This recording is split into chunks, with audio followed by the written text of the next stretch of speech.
Mister Mukesh Gandhi साहब इस वक्त हमारे साथ हैं। मुकेश गांधी साहब नमस्कार। नमस्कार। जय सिया राम सर, हर हर महादेव। कैसे हैं? जय सिया राम, हर हर महादेव।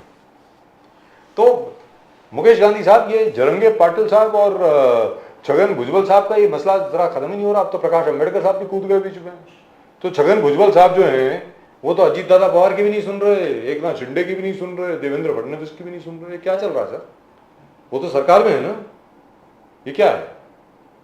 मतलब सरकार की, अगर मेरा ये कहना है आपके डिफरेंसेस हैं सरकार से, फाइन, लेकिन सरकार की एक बार पॉलिसी बन गई, आप सरकार में मंत्री हैं, you have to follow the line. या तो आप लाइन को फॉलो करें या रिजाइन करें। बताइए सर मुकेश गांधी साहब।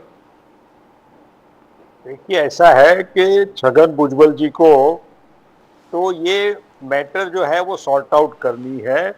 इसमें वो अजीत पवार से या शिंदे से या फडणवीस से किसी से भी ऑपोजिशन में जाकर के अपोज में जाके काम नहीं करते हैं। पर ये मैटर बहुत बड़ी ट्विस्ट हो गई है। ये मैटर को सुलझाने के लिए वो सामने से शरद पवार जी के पास भी गए और उनका एक ही रवैया था कि किसी भी हालत में ये मैटर को सॉर्ट आउट कर दे। अभी ये क्या हो गया है कि आजकल अभी शरद पवार जी भी ऐसा बोल रहे हैं कि महाराष्ट्र भी दूसरा मणिपुर होने वाला है क्या।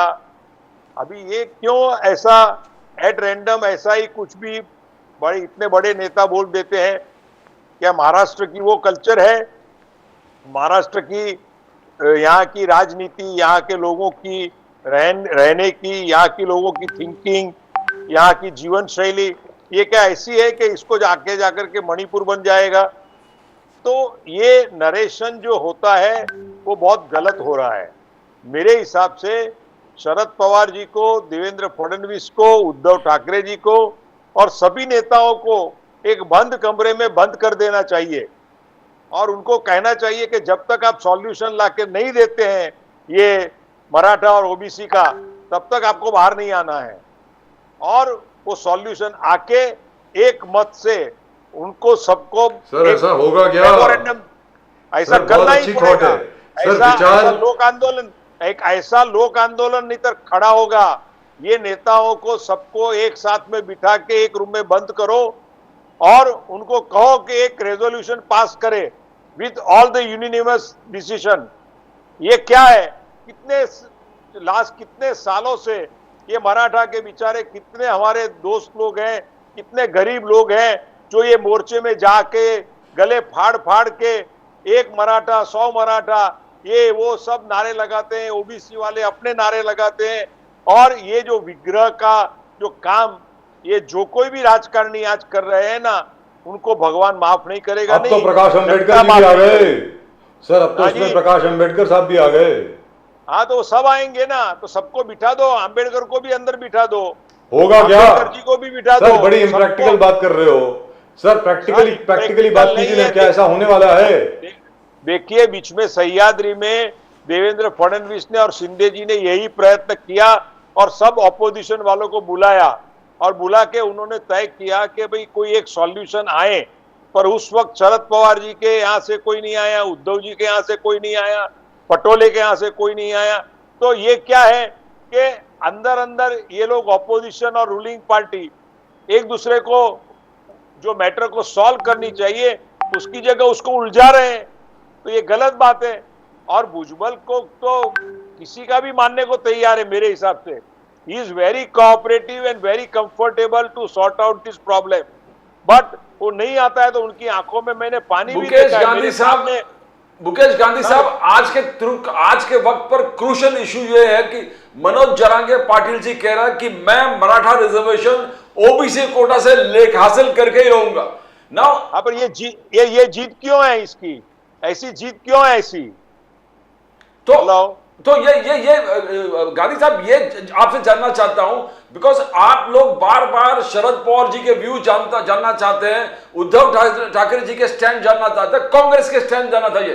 क्या जरंगे पाटिल जो बोल रहे हैं कि मराठा का जो रिजर्वेशन है ओबीसी कोटा से देना चाहिए, और जो तो सबका स्टैंड, किसी का स्टैंड क्लियर नहीं हो रहा है। शरद पवार जी का स्टैंड क्लियर नहीं हो रहा है, कांग्रेस का स्टैंड क्लियर नहीं हो रहा है, और उद्धव ठाकरे जी का स्टैंड क्लियर नहीं हो रहा है, तो क्यों, आपको क्या लग रहा है क्यों नहीं हो रहा है स्टैंड? सर मैंने आपको वही तो बताया कि ये सब जब एक साथ में बैठ कर के जरांगे पाटिल को भी बुला उसमें, और इनके जो ओबीसी के भी जो नेता है जो जिन्होंने भूख हड़ताल की थी उनको भी बिठाओ, ये सबको एक जगह पे सह्याद्री में बैठना चाहिए और ये मैटर को सॉर्ट आउट करनी सर चाहिए। कैसे सॉर्ट आउट करेंगे?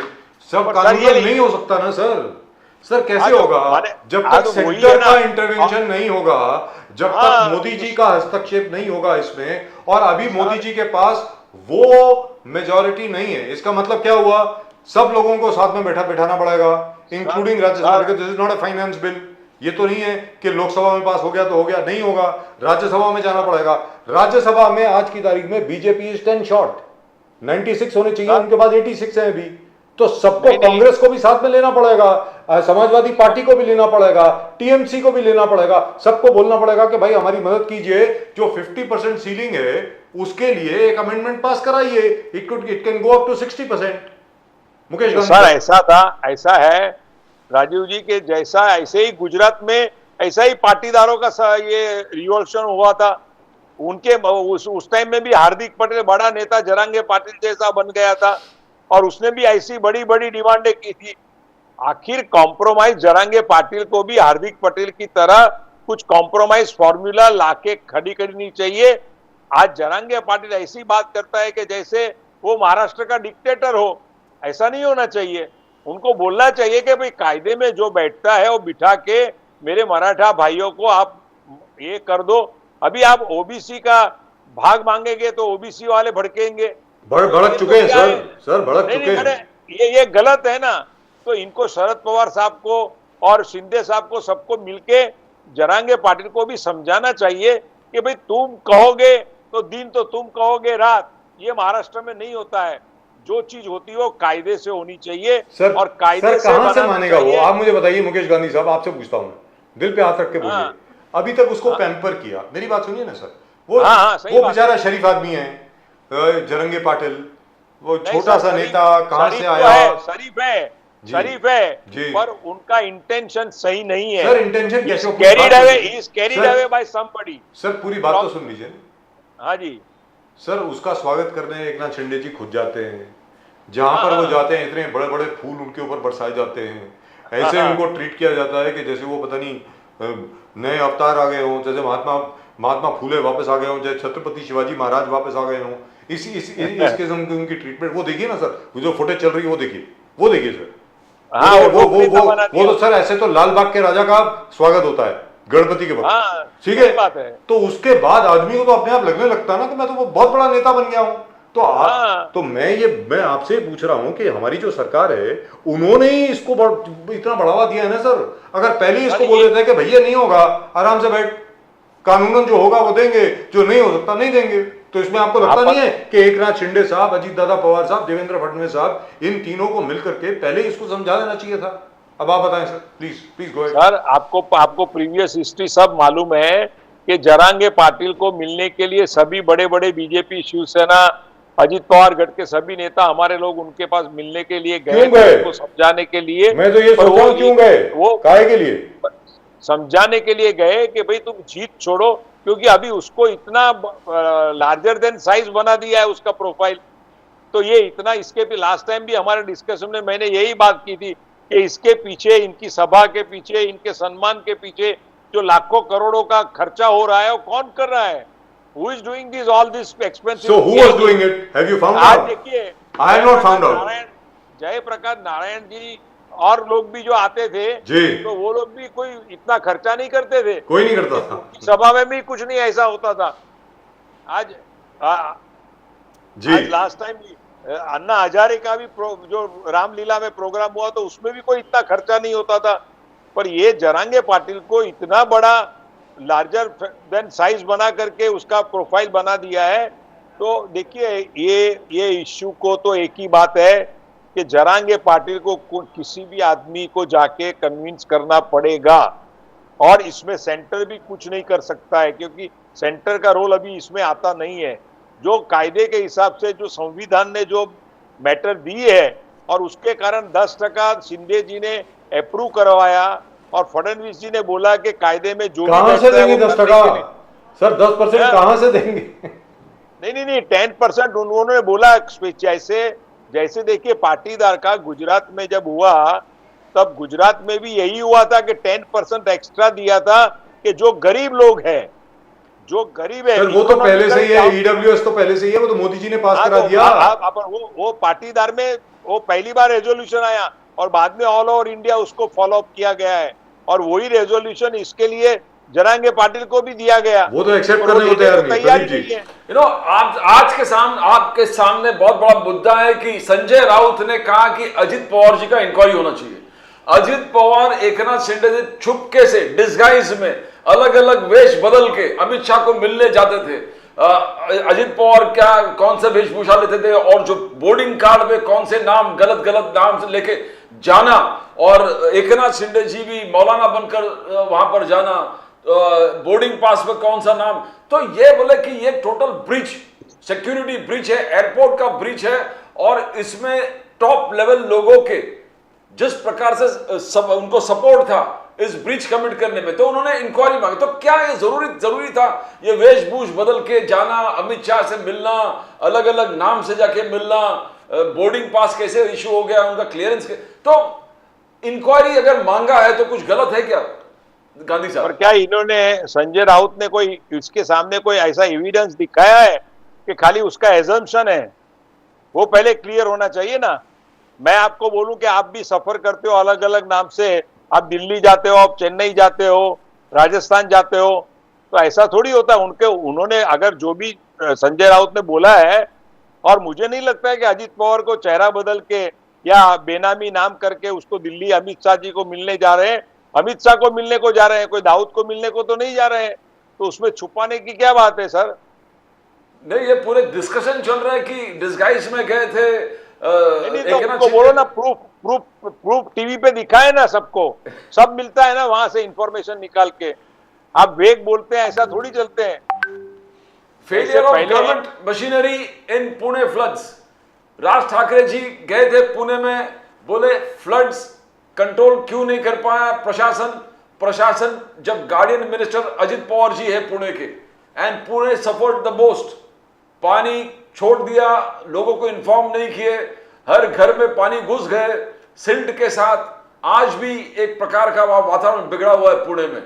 तो क्या अजित पवार जी कंट्रोल नहीं कर पाए? प्रशासन कंट्रोल में है नहीं। राज ठाकरे जी जो आरोप किए, कितना सच्चाई है उसमें?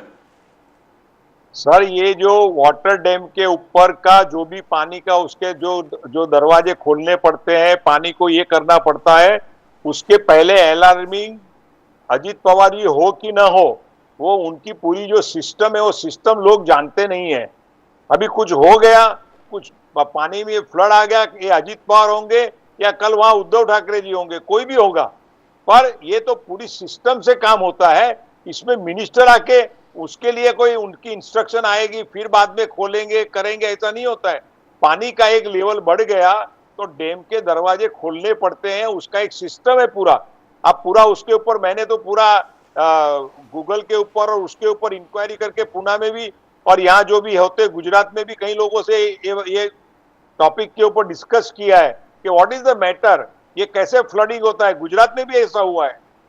तो ये क्या है, अभी राज ठाकरे जी अभी बड़े नेता है, तो अभी किसी न किसी के ऊपर आरोप करना है तो वो कर सकते हैं, पर उसमें अजित पवार कोई कसूरवार नहीं है। मुझे नहीं लगता है कि वो कसूरवार है। लेकिन जहां तक फ्लड्स का सवाल है, just a strong aside, I don't need you to react to this, Pradeep ji. The fact is when the dams were being built, even at that time it was said that all the villages downstream and all the cities downstream are going to flood because the dams do not have the holding capacity required for the monsoon. Yes sir. That is the whole point. Now what can you do? You can't do a thing, very frankly, because there's a technical side to it. You need bigger and bigger water reservoirs all over the place where all this water can be collected. Yes sir, so that yes it doesn't sir. go there. आपने solution दिया. जी. You have given the better solution. Sir, I've been talking about this solution for the last 30 years. Nobody is listening to me. Yes. But sir, हमारे यहाँ जो sir Pune के साथ में, I'll just to elaborate on this further. Mumbai Pune highway पे आप travel करे होंगे, बहुत बार करे होंगे ना? हाँ जी। जब मुंबई से हम लोग पुणे जा रहे होते हैं तो राइट हैंड साइड पे क्या देखते हैं आप? क्या देखते हैं? आपके राइट हैंड साइड पे क्या होता है? उसके दाहिनी Valley. तरफ there are lots and lots of fields, पूरे फील्ड्स हैं बिल्कुल, they don't belong to anybody. मैं कहता हूँ वहां पर मुंबई टू पुणे, वहां पर अगर आप एक बहुत बड़ा वाटर रिजर्वायर बना दें, sir do you know how much of fresh water you will collect over there? या वेरी गुड। वो फ्रेश वाटर इतना बड़ा होगा, it will be like an ocean, it will be the largest man made lake in the world. वो fresh water से you can not only feed the rest of Maharashtra, you can send that water even to Karnataka और टू Andhra Pradesh. My point is, why don't we do it? Because all that water, by the way, where is it going? It is being wasted. It is just flowing across and it is of no use to anybody. आप coast पर जाके देखिए ना, कितना fresh water जो ऊपर से गिर रहा है वो सारा का सारा वेस्ट होके नीचे जा रहा है। All that can be utilized. Now, why don't we do it? I don't understand. Sir. Sir, I appreciate you like anything. You have given the very good solution for water harvesting.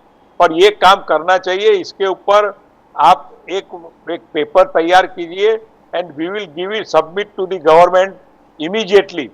And we have, ये government नहीं तो आने वाली जो भी government दूसरी होगी, इसमें ये मैटर के ऊपर काम होगा। तो मुझे लगता है कि राजीव सिंह जी से एक बहुत बड़ा contribution for the Maharashtra and for nation हो जाएगा।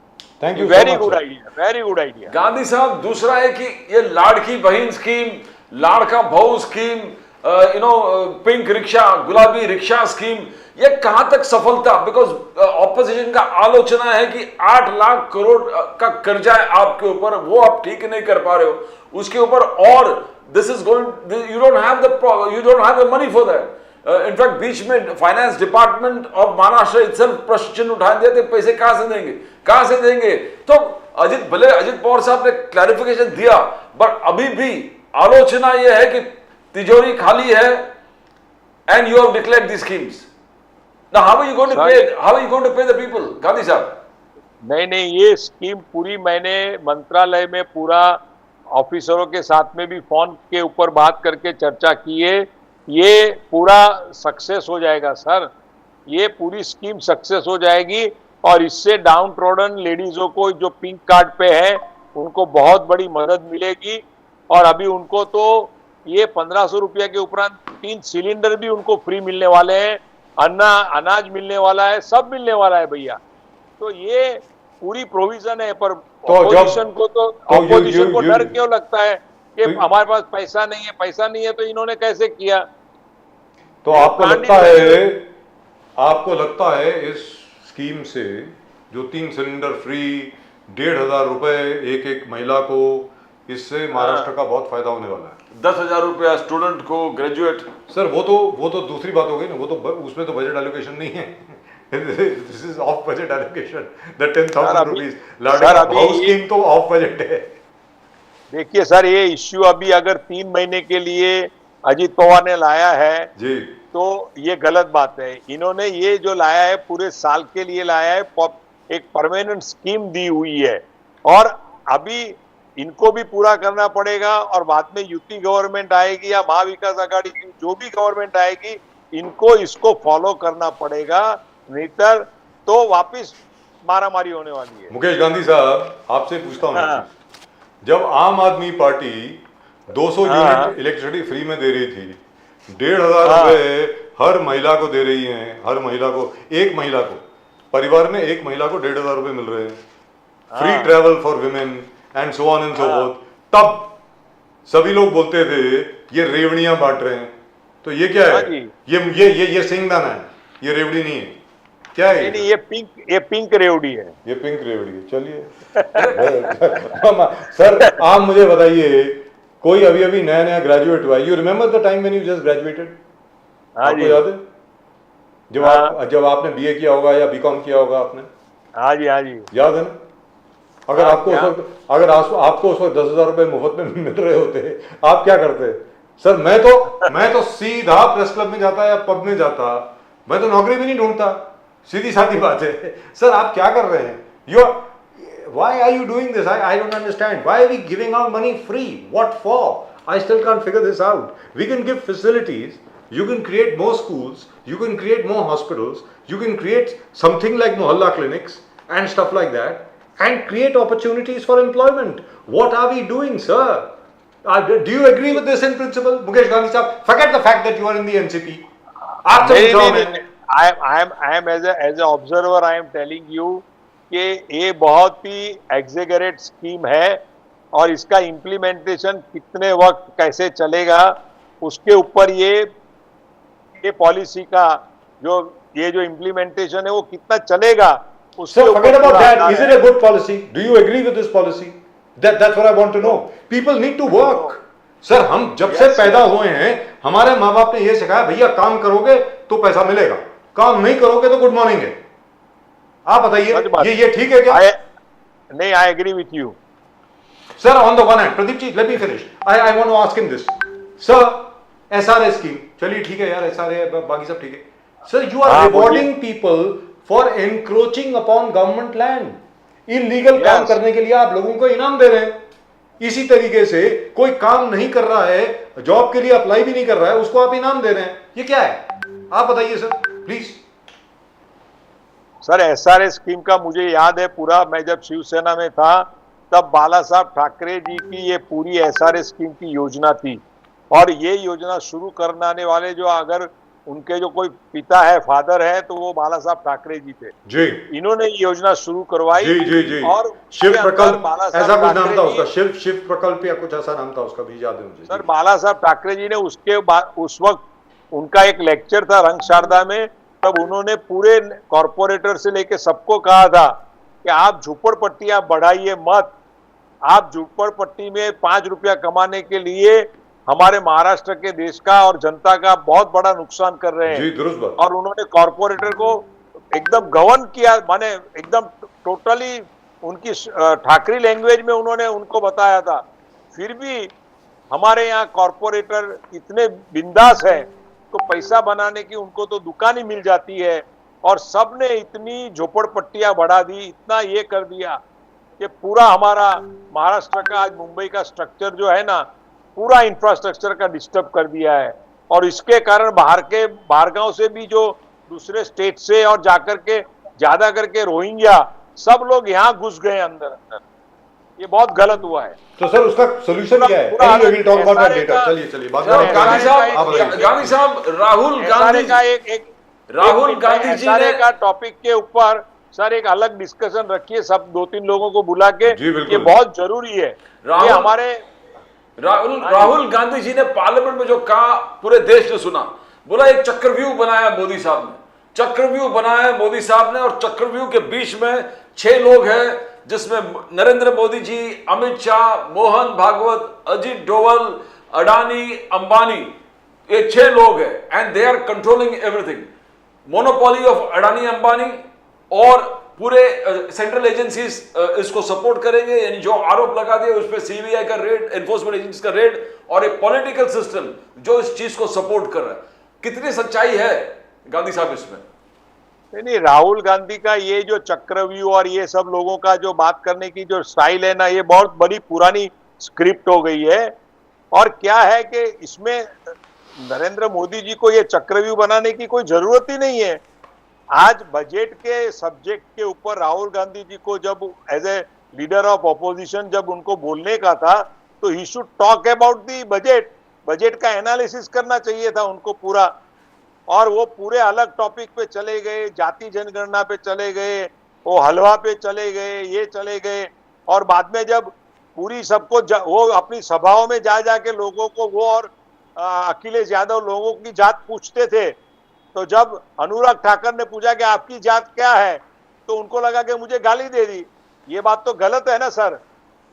ये पूरा आज जो सिस्टम है लोकसभा का, राज्यसभा का, वो पूरा राहुल गांधी जी अपने नरेशन को फिट करने के लिए और कहते हैं कि जाति गणना होगी। लेकिन सर एक चीज बता दें आपको, उसका प्रभाव तो पड़ रहा है सर, इम्पैक्ट हो रहा है उसका, भले आप जो मर्जी कह लीजिए। सर इसका इम्पैक्ट कहाँ पड़ता है? आज आप नहीं मानेंगे, मैं ये जब टॉपिक चलता था, मैं आज सुबह चर्चगेट गया था और वहां कुछ कॉलेज के स्टूडेंट्स कुछ एक रेस्टोरेंट में बैठे थे। मैंने जाके इनको यही टॉपिक पर जाकर के सामने से पूछा एज ए क्यूरियोसिटी। मुझे रेस्टोरेंट में जाना नहीं था, मुझे लगा ये बहुत लड़के बैठे, कम से कम 30-40 लड़के लड़कियां बैठे थे। मैंने उनको कहा, ऐसे ही झूठ बोला मैं कि भाई मैं मीडिया की ओर से आ रहा हूं और मैं आपका एक ओपिनियन लेना चाहता हूं देखिए ये जो राहुल गांधी का जो अप्रोच है अभी लोकसभा में, आप टीवी देखते हैं, सब लंबी बात हुई तो दे आर टोटली अपोजिंग दी राहुल गांधी। ये कहते हैं कि ही इज बकवास जैसा शब्द 70% लोगों ने बोला उनके बारे में। तो ये आप राहुल स्पेशली गांधी का- बीजेपी सपोर्टर्स को मिले होंगे सर, क्योंकि हमें जो लोग मिल रहे हैं अरे यंग लड़के, अरे यंग सर, लड़के हमको उसमें- जो लोग मिल रहे यार हैं उसमें- वो तो यही बोल रहे हैं कि राहुल गांधी जी ने तो तहलका मचा दिया, इतना तक कर दिया कि मोदी जी भी डर गए राहुल गांधी से, अरे ऐसा लोग कहाँ बोल रहे हैं। मोदी जी किसी के बाप से डरने वाला नहीं है। सर यही बात हम लोगों की बहुत पहले भी हुई थी। आपसे हाँ। विनम्रता से मैं आपके सामने ये बात रखना चाहता हूँ, हाँ जी, विनम्रता से आपके सामने ये बात रखना चाहता हूँ हाँ प्लीज प्लीज सर। कि महाराष्ट्र जे लोकसभा चुनाव के पहले भी हम लोगों ने आपसे कहा था, दोनों प्रदीप जी और मैंने, कि महाराष्ट्र में भारतीय जनता पार्टी को और अजीत दादा पवार साहब को बहुत मुश्किल होने वाली है। और बारामती में मैंने आपसे कहा था यहीं पर, और आपने मेरा मजाक उड़ाया था, मुझे अभी तक नहीं, मजाक नहीं उड़ाया था सर। मैंने आपको कहा था कि सुप्रिया सुले जी जीतने वाली हैं। आपने कहा इम्पॉसिबल है, हो ही नहीं सकता, ऐसा आपने कहा था। मैं फिर आपको बोल रहा हूं सर, राहुल गांधी भले ठीक कर रहे हो गलत कर रहे हो, वो that I am not concern with, that we will analyse. In my personal opinion the level of debate in parliament has really fallen. Let's be very clear, it has really fallen. It is terrible at the moment. Nobody wants to watch the parliament debate. It is not like the time when Sushma Swaraj ji was there, or Arun Jaitley was there, और अटल बिहारी वाजपेयी जी होते थे, George Fernandes साहब हुआ करते थे, प्रमोद महाजन जी हुआ करते थे। क्या मजा आता था सर लोकसभा की डिबेट सुनने में। लेकिन एक चीज है, राहुल गांधी की स्पीच की वजह से या जो भी कर रहे हैं उसका इंपैक्ट पड़ रहा है सर। मैं अभी आपको बोल रहा हूँ, आगे आप मानेंगे सर। इम्पैक्ट माने क्या होता है? पब्लिक डिबेट बढ़ रही है, पब्लिक डिबेट बढ़ रही है, और बहुत लोग एग्री कर रहे हैं राहुल गांधी से। राहुल गांधी से बहुत लोग सहमति व्यक्त कर रहे हैं। जाति जनगणना करने से हिंदुस्तान बहुत बड़ा विभाजन में जाएगा और बहुत बड़ा हमारे देश को नुकसान होने वाला है, वो आप लिख के रखना। जिस तरह से जवाहरलाल नेहरू जी ने भाषावार प्रांत रचना की और उसके कारण जो प्रॉब्लम आया वो हमारे देश में भी हुआ है सर।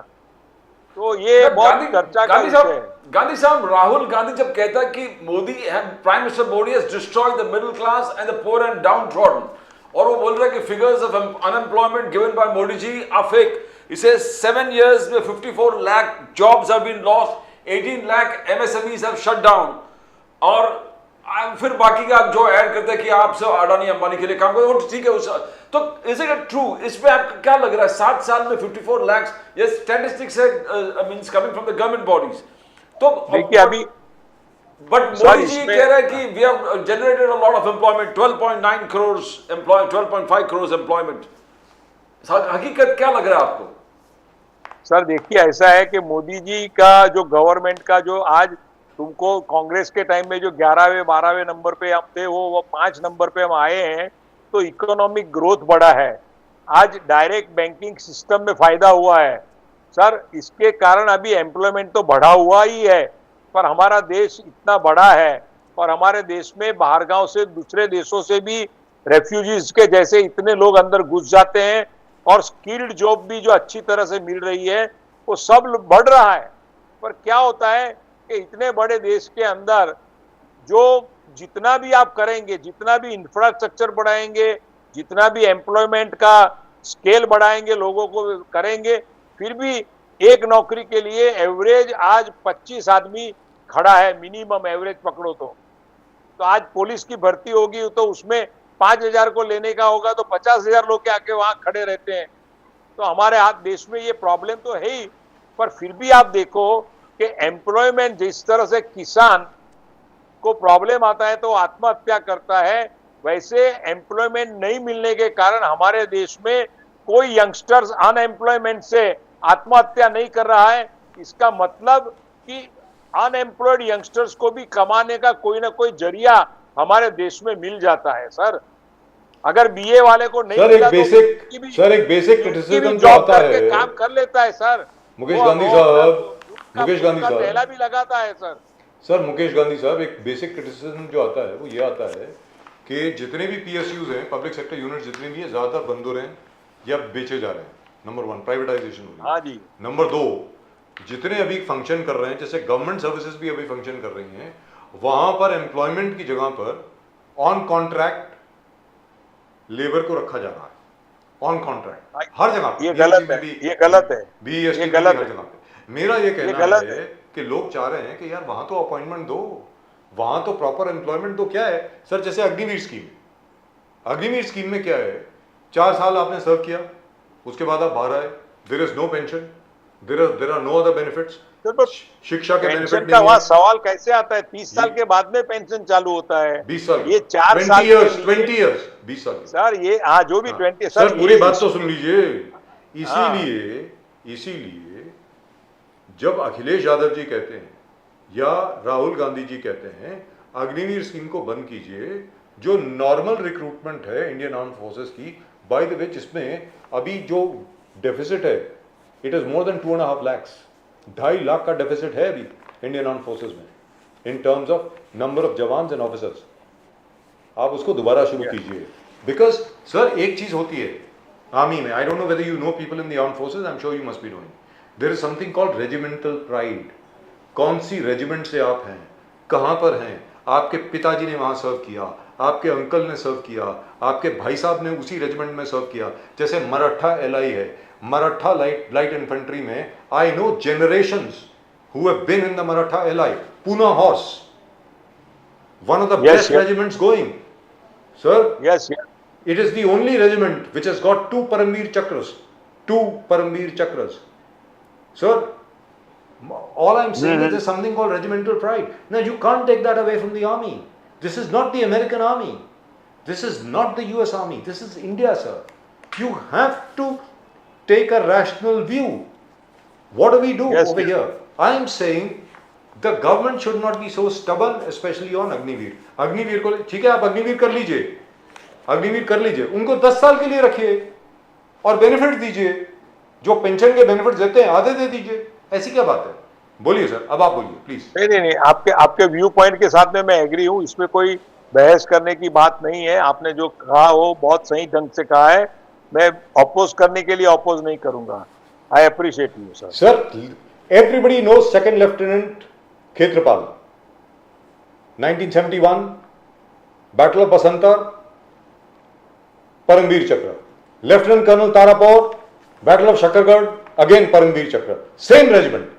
वो रेजिमेंटल प्राइड सर अग्निवीर में कहां से आई, आप मुझे बताइए, खुद सोच के बताइए सर प्लीज। सर ये अग्निवीर का जो 4 साल का है ना, इसमें कोई बहुत बड़ी नरेंद्र मोदी जी ने कोई योजना की है, वो योजना एक्सपोज नहीं हो रही है, पर वो अपने आप एक टाइम में पता चलेगा कि ये 4 साल के लिए अग्निवीर के युवाओं को कैसे तैयार कर रहे हैं और उसके लिए क्या उनका। But गांधी साहब, what you're saying is right. Modi साहब कह रहे हैं विजन कि क्या है? कॉम्बैट रेडी आर्म फोर्सेस मैं तैयार कर रहा हूं, कॉम्बैट रेडी। हमारा एवरेज एज हमारा वर्ल्ड स्टैंडर्ड से हाई है, और मोदी साहब कह रहे हैं कि ये अग्निवीर ये एक दिन में मैंने पैदा नहीं किया। डिटेल डिबेट लगातार सालों साल चलने के बाद उसके बाद अग्निवीर आया है, और आज के तारीख में हमने a young army, a combat fit army as per world standard age के हिसाब से हमने क्रिएट किया है। ये मोदी जी ने डिफेंड किया अग्निवीर को, पार्लियामेंट से पहले, पार्लियामेंट के बाद, he has defended it. तो he still sticks by it, Gandhi साहब। नहीं सर, अग्निवीर की योजना नरेंद्र मोदी जी ने ऐसे ही इम्प्लीमेंट नहीं की है। इनके पीछे इनका बहुत बड़ा विजन है और बहुत बड़ा प्रैक्टिकल अप्रोच है। वो आने वाले समय में ही हमको पता चलेगा कि इसमें रूलिंग पार्टी इज राइट और oppositions are right. Exactly the vision behind demonetization. I agree with you. But this is, he said, detailed discussion over years. It could be, I mean, उन्होंने कहा कि ओवरनाइट स्कीम नहीं है ये। Army और army के लगाम एंटायर पूरे जबरदस्त डिबेट और डिस्कशन के बाद इस पे पहुंचा है। It is not something that is created overnight, that's what he says. And age is a factor where combat, military combat is there, arm combat है, एज एक बहुत बड़ा फैक्टर खेल रहा है। So what And is you have an old army. Pradeep ji, I don't understand. What does Agnivir have to do about it? Recruit young people in the regular armed forces. Why do you need Agniveer? You can have that also, but Do that. You cannot just write off Agniveer. That's what he says. We are नहीं sir, creating a young army. ये चार आगे आगे देखिए, military का employment के लिए देखिए आप, बीच में एयर फोर्स की भी एडवर्टाइजमेंट आई थी टू रिक्रूट द पीपल, और उनका रिक्रूटमेंट तो चालू ही है सर, पर उसके ऊपर एडिशनल ये अग्निवीर का योजना पूरी आई हुई है, उनका रिक्रूटमेंट थोड़ी बंद कर this सकते can हैं go sir. on and on and on. But thank you very much for joining. कल हम इसके ऊपर सर्च Detail. करके आपको बताएंगे फोन करके Let's have कि a इसमें- proper show on it. But there are two things which we can work upon. One, of course, is OBC versus Maratha. That has to be resolved immediately. Yes. It has Please, to be done sir. right now. And number two, rainwater harvesting. Create a huge lake right now. As per or your lakes- yojana. Series of lakes all over Maharashtra, so that Yes. downstream villages are not flooded by the excess water in all the dams. Yes, right. That happens every year. Now we have to find a solution for that. Right? Yes, must. Mukesh Gandhi sir, So thank you happy. very much for joining us. Great pleasure as Thank always. you, sir. Thank you, sir. Namaskar sir. Jai Siya Ram. Har Har Namaskar. Mahadev. I appreciate your ideas for the harvesting, Thank you very much. water sir. harvesting. Thank you very much. Congratulations. Thank you, sir. Congratulations. Thank you. Thank you. Jai Hind sir. Jai Hind. Well, that's just about it. In tonight's show, आज के show में सिर्फ इतना ही, प्रदीप जी और मेरी तरफ से। मैं उम्मीद करता हूं कि जैसा प्रदीप जी ने कहा, जो संसदीय वार्तालाप है, जो संसदीय डिबेट जो है, जिसको कहा जाता है, तर्क वितर्क जो है, उसका स्तर उम्मीद करते हैं ज़रा और ऊंचा हो जाएगा और ऊपर आएगा, और it will be more cerebral than underground, so to speak, at the moment. It's gone into the basement. I hope everybody understands that. But do you hope it will happen, Pradeep? I don't think it will. All political parties have to sit together and say that we need to have sort of matchmaking where we're going to how to run the parliament. That's right. And if the nation is above everything else, if you say nation first, party second, and individual third, then please follow it. Please follow it. That's right. Oh, that is, follow your own ideals. Exactly. Your own stated ideals. उनको follow कीजिए. Well, that's just about it as far as tonight's show is concerned. आज के show में सिर्फ इतना ही. Channel को subscribe जरूर करें. कमेंट भी जरूर भेजें. Please do send in your comments and please do subscribe to the channel. Channel को सब्सक्राइब जरूर करें. We are with you in everything, as always with you. That is Nation Now. Pradeep ji और मेरी तरफ से आप सब लोगों को नमस्कार. जय हिंद, जय महाराष्ट्र, जय भवानी, जय शिवाजी, वंदे मातरम. Vande Mataram. जय सिया राम, हर हर महादेव. Har Har Mahadev.